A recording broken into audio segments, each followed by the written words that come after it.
Aku nggak bisa ngebayangin hidup tanpa mama.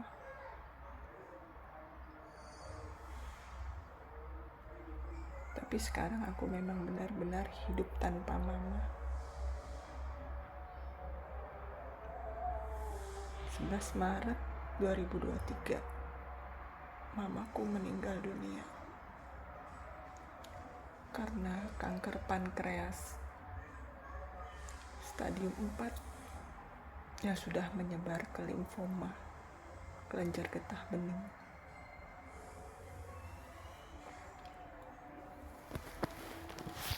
Sedikit menyalahkan diri sendiri. Awal mula sakitnya mamah aku 6 Januari 2023. Awalnya dia gak bisa buang air besar. Kemudian aku check up sama mama ke Husada, rumah sakit Husada. Itu aku ketemu dokter spesialis penyakit dalam di sana. Dan dia awal-awal dia USG. Dia juga bingung kok ada kelenjar-kelenjar di bagian sini perut ini tuh banyak-banyak kelenjar, dia bilang.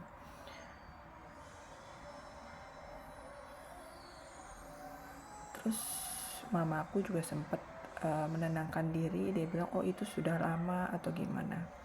Ya sudah, akhirnya dokter penyakit spesialis dalam itu nggak membahasnya lebih lanjut. Kemudian dokter spesialis penyakit dalam itu suruh check up bagian perut, CT scan whole abdomen, dan kolonoskopi. Karena dia sempat tanya ada riwayat penyakit kanker gak. Kemudian kita juga sempat ngomong kalau memang adiknya mamah itu ada sakit kanker usus. Kemudian awalnya kita kolonoskopi itu juga setengah mati. Kalau bagi teman-teman yang mau kolonoskopi itu lebih baik sih nginep di rumah sakit, karena kalau rawat bawa pulang itu seperti mama aku itu sengsara banget, karena itu buang-buang air terus dan takut kekurangan cairan. Kalau di rumah sakit kan bisa diinfus. Kemudian mamaku itu kolonoskopi, dia itu disuruh bersihin seluruh isi perutnya dengan minum 2 tub cairan diminum, dan memang hasilnya benar-benar buang air terus. Itu setengah mati kolonoskopi itu. Kenapa dia mesti dibuang seluruh isi perutnya? Karena soalnya akan dimasukkan alat seperti kamera melalui anus untuk dilihat ususnya ada bermasalah atau tidak, dan itu memang harus bersih ususnya. Nah, setelah dilakukan kolonoskopi, memang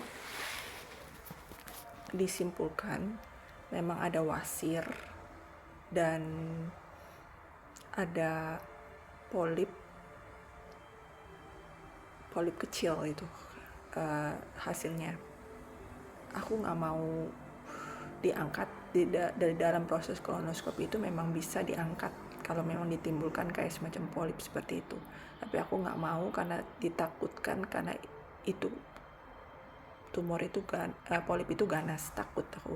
Jadi aku nggak memutuskan untuk jangan diangkat polip itu, ya sudah dibiarkan saja. Dan hasilnya memang wasir dan ada polip kecil. Nah, kemudian aku balik lagi ke dokter spesialis penyakit dalam itu, dan dia bilang ya oke, puji Tuhan karena ini cuma wasir. Ya udah, aku tenang dong. Terus kemudian kita memang harus cek lagi selanjutnya CT scan whole abdomen.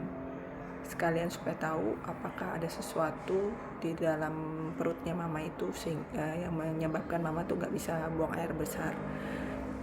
Kan pertama-tama harus dicek darah, terus emang dokter spesialis penyakit dalam itu juga ada cantumin tumor marker. Dia suruh cek CA125 dan CEA, dan itu memang tinggi. Kita cek darah dan memang terus akhirnya kita detect lagi lebih lanjut melalui CT scan whole abdomen. CT scan whole abdomen itu kayak semacam di infus, kemudian dimasukin cairan dan dimasukin ke dalam tabung gitu supaya bisa lihat apa ada masalah di dalam perutnya. Dan diperoleh hasil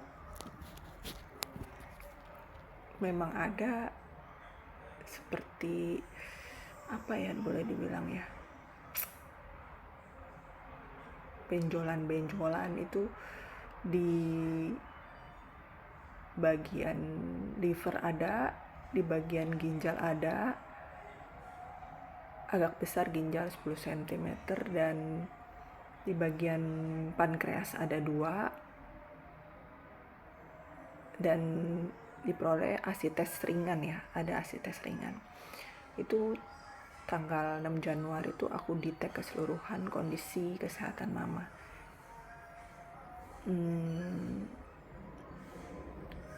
Nah, oke, setelah itu case close untuk dokter itu. Tapi kok saya penasaran kenapa itu tumor marker itu tinggi, CA125 dan CEA.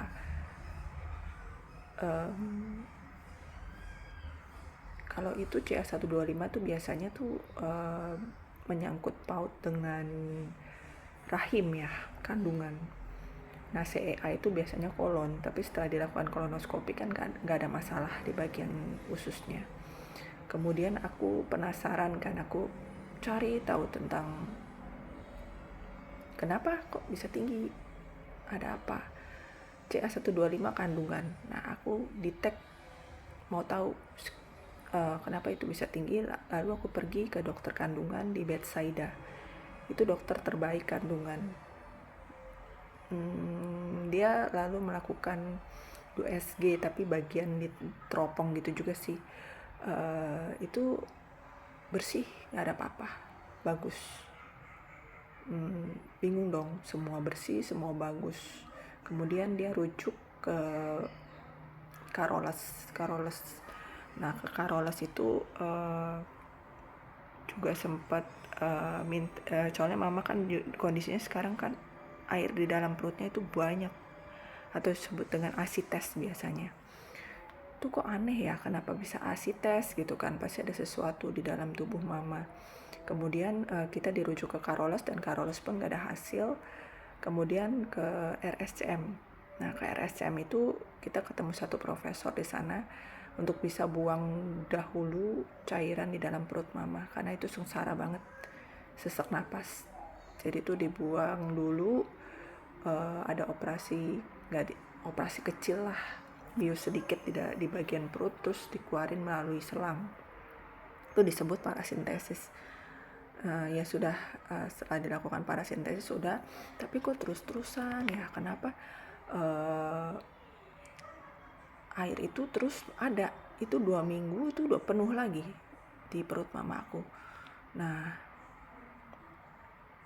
udah beberapa dokter bilang ada kanker A, kanker B, kanker C di bagian tubuh yang berbeda. Nah, bingung dong. Kita harus biopsi itu aku juga takut, karena takut kankernya tuh menyebar dan ganas, takut.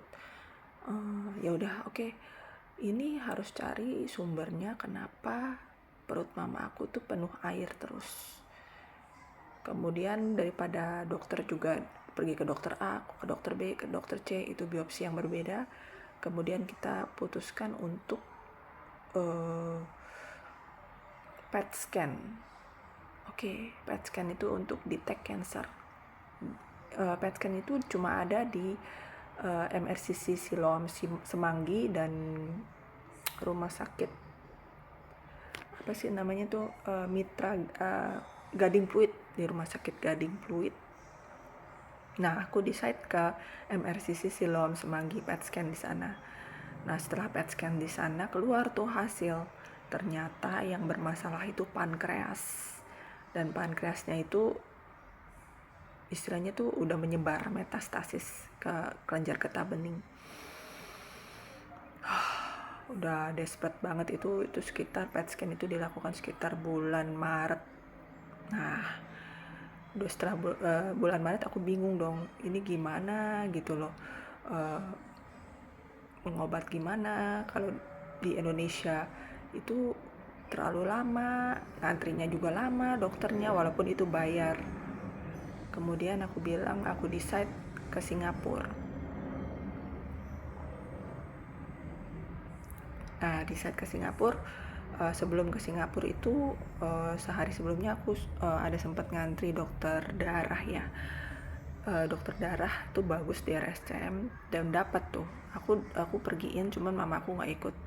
Aku bawa hasil mamaku ke dokter itu, dokter hematologi itu. Dia bilang ini lebih ke pankreas kata gitu kan. Dia ngomong gini, ini kalau nggak diobatin ya ini paling 2 bulan umurnya.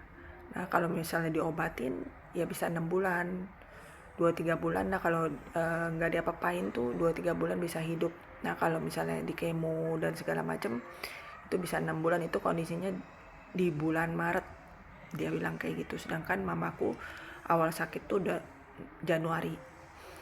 Nah, aduh udah putus asa banget kan. Akhirnya aku decide langsung besokannya aku pergi ke Singapura pakai agent. Nah, ke Singapura kita ke Farrer Hospital ya di Singapura itu. Kondisi mama so far di sana bagus sih, stabil. Cuman tuh emosinya tuh gak karu-karuan deh. Kayak udah orang sudah halusinasi, udah gimana deh untuk CT scan whole abdomen ulang aja itu tuh teriak-teriak. Nah, sampai disuntik obat penenang supaya dia bisa diem, soalnya kan kalau kondisi CT scan whole abdomen itu mesti diem gitu loh. Ya sudah, udah memang bener kanker pankreas. Nah, untuk memastikan kan harus dibiopsi juga, tapi ya di Singapura sih nggak terlalu ketat. Nah, alatnya itu di Farrer itu EUS namanya, endoskopi itu nggak ada. Nah, harus mendatangkan lagi dari Mount Elizabeth. Oke, ternyata sudah didatangkan dan harus steril dulu dong. Kalau alat datang tuh harus disterilisasi itu 1 hari supaya alatnya steril dan baru bisa dilakukan endoskopi. Sudah datang tuh alatnya. Tapi mamaku kayak ketakutan gitu, di CT scan whole abdomen aja dia ketakutan. Aku tanya, mama mau endoskopi? Gak mau, takut Yul, kata gitu. Ya udah akhirnya sepupu aku ada tawarin seperti sekretom ya, stem cell gitu. Kemudian udah kita balik pakai pesawat charter karena kondisinya mamaku udah teriak-teriak. Kalau di pesawat komersial tuh pasti diusir. Akhirnya kita pakai sewa pesawat pribadi balik ke Indonesia. Nah, udah gitu udah kita terapi sekretom itu 2 kali, rasanya seperti kebakar. Akhirnya aku bilang aku nggak mau untuk sekretom itu lagi. Udah setelah nggak mau, lusanya anehnya gini, pagi-pagi dia masih mau mandi, ganti pampers jam 6 pagi. Aku masih kasih susu. Setelah itu dia tidur kok kayak aneh gitu loh. Aku bilang, akhirnya aku bingung. Terus akhirnya aku panggil suster, kok begini ya? Terus akhirnya dia pencet, ternyata itu ibu ini bukannya tidur, ini tuh hilang kesadaran. Kalau digini ini orang nih digini nama susternya itu dia sakit. Kalau orang sadar tuh dia sakit, ini nggak sadar. Akhirnya dipasangin itu botol supaya lidahnya nggak masuk katanya. Terus udah gitu ternyata tuh dicek semua darah tuh ternyata tuh gulanya tuh drop. Nah setelah gulanya drop, masukin tuh gula tuh berapa 3 tabung ya, tabung kecil. Nah kondisi normal lagi, saturasi oksigen juga normal lagi. Nah 2-3 jam kemudian drop lagi, tambahin gula lagi 2 tabung, normal lagi. Nah berapa jam kemudian langsung drop, nggak pakai rem, saturasi oksigen juga udah turun drastis deh. Sampai aku bilang itu kondisinya di rumah sakit Polri ya. Aku bilang itu kok gimana sih, kok sampai kayak begitu, tolong dong cepetan. Terus udah gitu ya gitulah, aku lihat sih kayaknya sih dia udah nggak ada nafas gitu. Terus dia bilang, dokter bilang kamu mau CPR. Terus dia bilang ya udah. Aku bilang CPR, namanya aku kan pengen mamaku bisa nafas lagi, bisa sembuh lagi.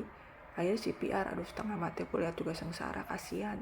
Lebih baik kalau next time kalau emang ada orang tua kalian atau siapa kalian itu sudah nggak ada nafas, ya mendingan gak usah di CPR lah, kasihan aku lihatnya juga gitu, ditekan-tekan. Aku lihat dia kan ada pakai selang di hidung ya, buat makan, baru dipasang tapi belum digunakan. Itu tabungnya aja tuh penuh dengan darah itu setelah dipencet-pencet gitu.